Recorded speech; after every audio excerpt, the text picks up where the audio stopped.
ഈ ലോകത്തിൽ വേറൊരു സത്യം ലോകത്തിലുണ്ടായിരുന്നു എങ്കിൽ, വേറൊരു മാർഗം മനുഷ്യൻ്റെ രക്ഷയ്ക്കായി ഉണ്ടായിരുന്നു എങ്കിൽ, മനുഷ്യൻ രക്ഷ പ്രാപിക്കുവാൻ എന്ന് പറഞ്ഞു കഴിഞ്ഞാൽ ഈ താൽക്കാലികമായ ജീവിതത്തിൻ്റെ ഭൗതികമായ ചില സാധ്യതകൾ മാത്രം പ്രാപിച്ച് ഇവിടെ ജീവിതം അവസാനിക്കുന്നവരാണ് ഞാനും നിങ്ങളുമെങ്കിൽ, ഇന്ന് രാത്രി ഈ സുവിശേഷ യോഗത്തിൻ്റെ ആവശ്യം ഈ സഭ അല്ലെങ്കിൽ ഈ സഹോദരങ്ങൾ ഇവിടെ ടീമായി കടന്നു വന്ന് ഇത് ക്രമീകരിക്കേണ്ട ആവശ്യമില്ല. ഈ ലോകത്തിലെ ജീവിതം കൊണ്ട് മനുഷ്യൻ്റെ ജീവിതം അവസാനിക്കുന്നില്ല എന്നും, ഈ ലോകത്തിലെ ജീവിതം താൽക്കാലികമായൊരു ജീവിതമാണെന്നും, എന്നാൽ യഥാർത്ഥമായി മനുഷ്യൻ്റെ ജീവിതം ആരംഭിക്കുവാനിടയാകുന്നത് അവൻ്റെ മരണത്തോടു കൂടെയാണെന്നും സത്യമായി നമ്മെ അറിയിക്കുന്ന ഒരു പുസ്തകമുണ്ടെങ്കിൽ അത് വേദപുസ്തകം മാത്രമാണ്. ഹല്ലേലൂയ.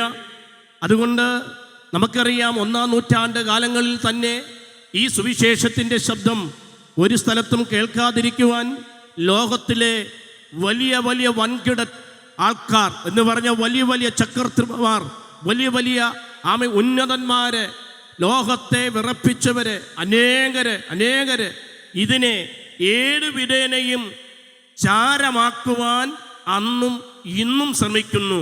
പക്ഷേ ഇത് മനുഷ്യൻ്റെ ഇഷ്ടത്താൽ വന്നതല്ല. ഈ ദൈവത്തിൻ്റെ വചനം ദൈവത്തിൻ്റെ പരിശുദ്ധാത്മാവിനാൽ എഴുതപ്പെട്ടിരിക്കുകയാൽ, ഹല്ലേലൂയ, ആമേൻ, ഇത് ദൈവാത്മാവിനാൽ എഴുതപ്പെട്ടിരിക്കുകയാൽ ഇതാർക്കും നശിപ്പിക്കുവാൻ ഇന്നുവരെ കഴിഞ്ഞിട്ടില്ല. ഒരുപക്ഷെ 1000 ബൈബിൾ കത്തിക്കുവാൻ കഴിയും.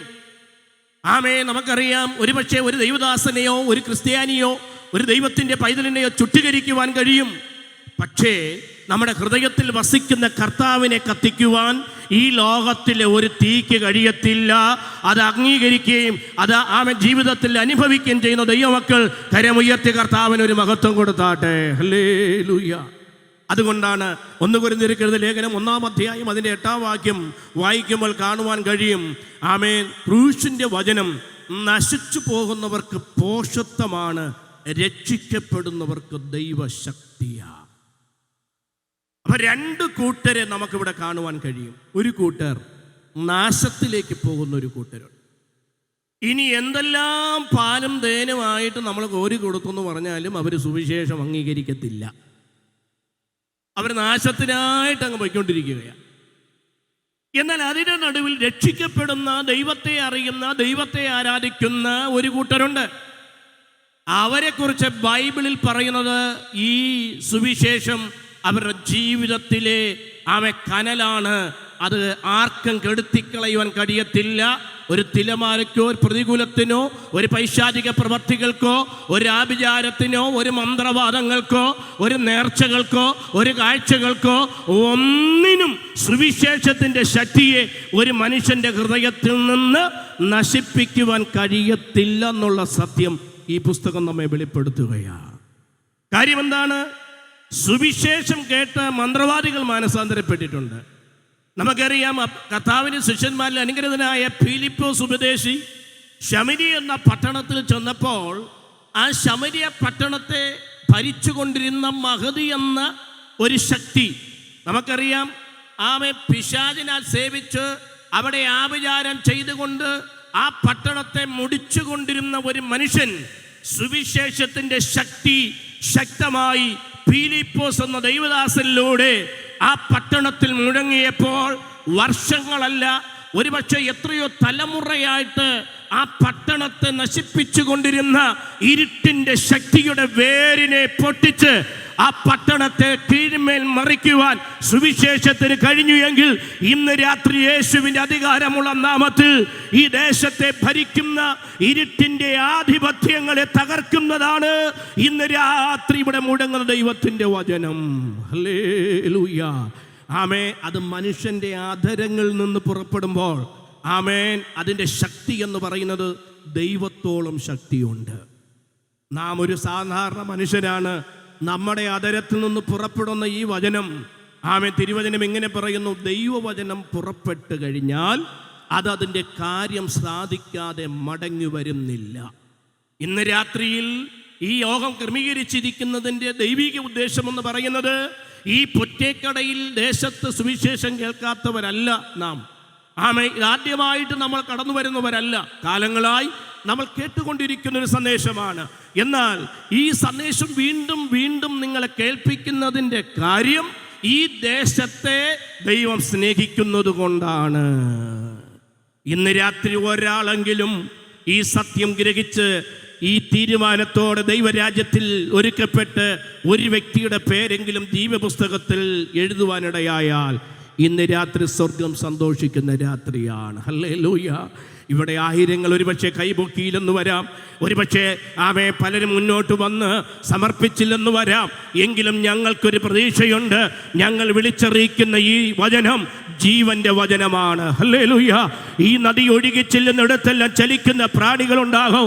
ഇന്ന് രാത്രി പരിശുദ്ധാത്മാവ് ഈ ദേശത്ത് ശക്തമായി വ്യാപരിക്കേണ്ടതിനാൽ എല്ലാവരും കരങ്ങളെ ചേർത്തടിച്ചൊന്ന് സ്തോത്രം ചെയ്താട്ടെ. ഹല്ലേലൂയ. ആമേൻ. ഉത്സവത്തിന്റെ ഒടുക്കത്ത് നാൾ യേശു പറഞ്ഞു, ദാഹിക്കുന്നവനെല്ലാം എൻ്റെ അടുക്കൽ വരട്ടെ, ഇച്ഛിക്കുന്നവന്റെ ഉള്ളിൽ നിന്ന് തിരിവരെടുത്ത് പറയുന്നത് പോലെ ജീവജലത്തിന്റെ നദി ഒഴുകുവാനിടയായിത്തീരും. കല്ലായ ഹൃദയങ്ങളെ രൂപാന്തരപ്പെടുത്തുവാൻ കഴിയുന്ന മാംസളമായ ഹൃദയം ആക്കി മാറ്റുവാൻ കഴിയുന്ന ഒരേ ഒരു ശക്തി ഉണ്ടെങ്കിൽ അത് ദൈവത്തിന്റെ വചനമാണ്. ഹല്ലേലൂയ. ദൈവത്തിന്റെ വചനം പാറയെ തകർക്കുന്ന ചുറ്റികയാണ് എന്ന് പറഞ്ഞു കഴിഞ്ഞാൽ ഏത് കഠിന ഹൃദയത്തെയും ഉരുക്കുന്നതായ ദൈവത്തിന്റെ വചനത്തിന്റെ ശക്തി ഇന്ന് രാത്രി പുറപ്പെടാൻ പോകുകയാ. ഹല്ലേലൂയ. ഏത് പൈശാചിക കോട്ടയെയും ദേശത്തു നിന്ന് പായിപ്പിക്കുവാൻ കഴിയുന്ന ദൈവത്തിന്റെ ശക്തിയുള്ള വചന. അവിശ്വാസിയുടെ ഹൃദയത്തെ കുരുടാക്കി വെച്ചിരിക്കുന്ന ചില കുരുട്ട് കണ്ണുകളെ ഇന്ന് രാത്രിയിൽ വചനത്തിന്റെ ശക്തിയാൽ തുറക്കപ്പെടുന്ന രാത്രിയായി തീരട്ടെ. ഹല്ലേലൂയ. വിശ്വസിച്ചുകൊണ്ട് ദൈവത്തിന്റെ മഹത്വം കൊടുത്താട്ട്. ഹല്ലേലൂയ. രക്ഷിക്കപ്പെട്ട ദൈവപൈതൽ ഒരു വ്യക്തിയെ ആത്മാവിൽ ഹൃദയത്തിൽ കണ്ടുകൊണ്ടൊന്ന് സ്തോത്രം ചെയ്താട്ട്. ഹല്ലേലൂയ. യേശുവിന്റെ അധികാരമുള്ള നാമത്തിൽ ഹല്ലേലൂയ. ഇന്ന് രാത്രി ദൈവം അത് ചെയ്യുന്ന കൃപയ്ക്കായി നന്ദിയോടെ ദൈവത്തിന് സ്തോത്രം ചെയ്യുകയാ. ദൈവസന്നിധിയിലേക്ക് നമ്മെ തന്നെ ഏൽപ്പിച്ചു നമുക്ക് പ്രാർത്ഥനയോടെ ആയിരം. അതുകൊണ്ട് ക്രൂശിന്റെ വചനം നശിച്ചു പോകുന്നവർക്ക് പോഷത്വമാണ്. ഇത് നിന്നയും അപമാനവും ദുഷിപ്പും ഒക്കെ നമ്മൾ കേൾക്കേണ്ടി വരും. പക്ഷേ ഇതിൻ്റെ രുചി അറിഞ്ഞവനറിയാം ഇതിൻ്റെ സത്യം എത്ര വലുതാ. ഹല്ലേലൂയ. എന്നാൽ നമുക്കറിയാം ക്രൂശ് എന്ന് പറയുമ്പോൾ സാത്താൻ പരാജയപ്പെട്ട സ്ഥലമാണ്. സാത്താൻ പരാജയപ്പെട്ട് ഇന്നുവരെ പിശാച് ജയിച്ചിട്ടില്ല, ജയിക്കുവാൻ കഴിഞ്ഞിട്ടില്ല. യേശു ക്രൂശിൽ സാത്താൻ്റെ തന്ത്രങ്ങളെ ജയിച്ചു. അവൻ്റെ സകല ആയുധവർഗത്തെ താഴെ വെപ്പിച്ച് ക്രൂശിൽ ജയം പ്രാപിച്ചവനാ. ആ ജയിച്ച കർത്താവിനെ നാം പ്രത്യാശയോടെ സ്തുതിക്കട്ടെ. അത് കഴിഞ്ഞാൽ പാപിയുടെ പാപഭാരം ഇറക്കി വയ്ക്കാൻ കഴിയുന്ന ഒരു സ്ഥലമുണ്ടെങ്കിൽ അത് കാൽവരി ക്രൂശാണ്. എത്ര കടും ചുമപ്പായ പാപവും ഹിമം പോലെ വെളുപ്പിക്കും. അതുകൊണ്ടല്ലേ തിരുവനന്തപുരം സെൻട്രൽ ജയിലിൽ ജീവപര്യന്തം ശിക്ഷിക്കപ്പെട്ട എത്രയായിരം തടവുകാരെ ഈ സുവിശേഷത്തിൻ്റെ വെളിച്ചം പുറത്തു കൊണ്ടുവരുവാനിടയായി. ആഫ്രിക്കൻ വനാന്തരകൾ മനുഷ്യനെ ഭക്ഷിച്ചുകൊണ്ടിരുന്ന നരഭോജികൾ നരസ്നേഹികളായി മാറിയത് ഈ സുവിശേഷത്തിൻ്റെ ശക്തിയിലാണ്. അതുകൊണ്ട് ഏത് മനുഷ്യൻ്റെയും പാപം ഭാരം ക്രൂശിലേക്ക്, യേശുവിനിലേക്ക് പാപം ഏറ്റുപറയൂ, ദൈവകൃപ അനുഭവിപ്പാനിടയാവും. സകലതും നിവർത്തിയായി എന്ന് പറഞ്ഞ ഒരിടമുണ്ടെങ്കിൽ അത് ക്രൂശിൻ്റെ ചുവടാണ്. ഒരു മനുഷ്യൻ്റെ ജീവിതത്തിൽ ഈ ലോകത്തിൽ വെച്ച് അവൻ അനുഭവിക്കേണ്ട സകലതും തൻ്റെ ജീവിതത്തിലൂടെ നിവർത്തിച്ച ഒരിടം അത് ക്രൂശാണ്. ഹല്ലേലൂയ. അതുകൊണ്ട് ഈ ക്രൂശിൻ്റെ വചനം എനിക്ക് അനുഗ്രഹമാണ്, എൻ്റെ കുടുംബത്തിന് അനുഗ്രഹമാണ്, എൻ്റെ തലമുറയ്ക്ക് അനുഗ്രഹമാണ്. ഇനി ഞാൻ കേൾക്കാൻ പോകുന്ന വചനം എൻ്റെ ജീവിതത്തിന് അനുഗ്രഹമാണ് എന്ന് അംഗീകരിക്കുന്നവർ ആ കരമൊന്ന് ഉയർത്തി ഒന്ന് ശക്തമായി ഒന്ന് ദൈവത്തെ സ്തുതിച്ചാട്ടെ. ഹല്ലേലൂയ. നിങ്ങളുടെ ശബ്ദം എല്ലാവരും ദൈവത്തെ സ്തുതിച്ചില്ല കേട്ടോ, ശക്തിയോടെ ഹല്ലേലൂയ.